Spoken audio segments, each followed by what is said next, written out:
What up, boys? It's Gaz, and welcome to the WARFRAME video. Doing another prediction today, and just to kind of like a cleanup of some stuff that I didn't actually talk about that much on the previous dev stream, involving Helminth as well. So, before we get into it, make sure you're hitting that like button and hitting that sub button to stay up to date on the channel's doings. Alright, so, I did not mention this in my previous dev stream overview video, but the bird Zephyr Prime, or just Zephyr Normal, is going to be getting a rework. Not a full rework, it's going to be the same abilities, but like touched up again. And if you remember correctly, this has already happened with Zephyr. She has already gotten like a touch of abilities. So the general gist of what's going to be happening, she's going to be able to permanently fly, apparently. And then they're going to make it where her air burst ability, which is the subsumable ability, is going to have a more aggressive suction inwards. And, her tornadoes are also going to get changed as well. And I don't think her 3 is getting changed either, so... It's basically going to be, she can fly a bunch, a lot more. Like basically, you can stay permanently in the air with Zephyr, which I've always thought she should have. The air burst is going to have more of a good suction inwards, and then the tornadoes, I think there's going to be less tornadoes, but they'll be more consistent at what they do. So, that means that there could potentially be a nice little shake-up as the air burst ability is subsumable through Helminth. This actually might be worth using. Now, I know it's not as good... Helminth is still talking. It's not as good as Ensnare, which is from Korra, or some other abilities for sure. But Zephyr is much easier to get than Korra. Like, if you want to get an extra copy of Korra, you're going to either need to buy it with Platinum, or go into Sanctuary Onslaught and refarm Korra, and you're going to get all the resources to get Korra are a pain in the butt. And even if you want to like use Nidus instead, either like the Larva ability, farming another Nidus is not exactly like a walk in the park for most people, especially if you have bad RNG. So, like a budget alternative to Ensnare and Larva could be Air Burst. Because if they're going to make the suction a lot more aggressive, I'm going to quickly go to the simulacrum and show how it works right now. It can either be a stun, I believe by tapping it, or a suction by holding the ability down. So... if you look at it like that, it is a little bit more versatile, although it will not permanently stun enemies like Ensnare can. So we're going to just spawn these guys in paused. I'm going to tap the ability. Okay, so if you tap it, they get pulled in. And they are briefly stunned. If you hold it, they get pushed out. See, like, the holding and pushing them out does not really feel like it does much, although that is proccing Slash. So I'm sure if you did, like, a really high strength build, maybe you could make this, like, a low-level nuke, although these guys are level 100 and not dying to this, so... keep that in mind. If you are playing Zephyr herself, you can throw the air burst at the tornadoes to make them larger. Makes it pretty easy to use punch-through weapons. And these enemies are just basically useless right now, to be honest.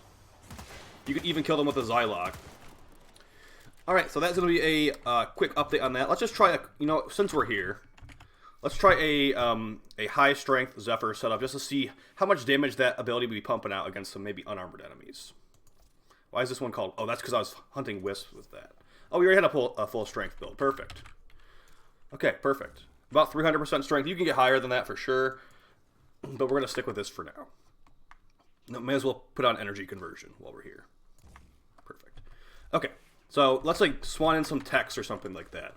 Armor is not exactly like fair for this ability because it does impact, puncture, and slash. Do some corpus techs. Get 20 of them. So, I mean, it does impact, puncture, and slash, which means it can do some maybe decent stuff in some situations. Alright. Those are Exo Goose Strike officers. There's some techs in there. It does not really do that much damage. Okay, I'll have to investigate this a little bit more in the future. Maybe you can make the stun last longer. That would be helpful. The radius... range would also help this. You could probably just like be a CC god. It does 1500 damage right there. That sounds pretty good, but in the grand scheme of things, it's not. So, let's just try it one more time. We're going to kill these enemies. Let's spawn the techs at like level 50, okay? Let's see if we can nuke level 50 real quick. Keep in mind, they are going to be reworking this, so it could change how effective it is. Hopefully, it does. Okay, against level 50s, it did about half their health bar. So, that's not too terrible. Although this is a 300% strength build. And against level 50s, like, you could just use Thermal Sunder Titania and be done with the mission like 3 times as fast as Zephyr would. So, you know, I don't really have much hope for the Zephyr rework, but I do think that she deserves it. As someone that did buy Zephyr Prime Access, yes, that did happen. I feel like she's the wind frame, and she is a bird. Like, she should be able to permanently fly. She should be the master of wind, and her wind power should be more effective than they currently are. I know you can do some like cheese stuff with punch through weapons on her tornadoes, but I don't really consider that like good enough to call the frame like an actual like viable contender. So her 3 is really good though. Her turbulence, it makes you nearly immune to all gun damage, and melee is the only thing that can really hit you in that situation. There's a couple other things that can hit you, but mostly just melee. So yeah, I was going to be making a Star Days event video today, but the event's not going to come out until I'm at work apparently. So that'll be for tomorrow morning. Get back on that upload schedule. And yeah, I'll see you guys next time. Hopefully you found this video helpful. Like I said, if you want to go subsume a Zephyr, we don't know when this rework will be coming out. It's probably going to be this year, because they are moving at a snail's pace right now. Where there's been basically nothing already this entire year. We're in the second month. We're about nearly halfway through the second month, and there's been nothing on PC. So we're getting Star Days today, which will be pretty much nothing as well. So I will see you guys next time. Hopefully you're having fun doing whatever you're doing. Hopefully you're safe, and hopefully you're, you know, your face is working properly, because, you know, sometimes that does not happen. Talk to you guys next time. Peace.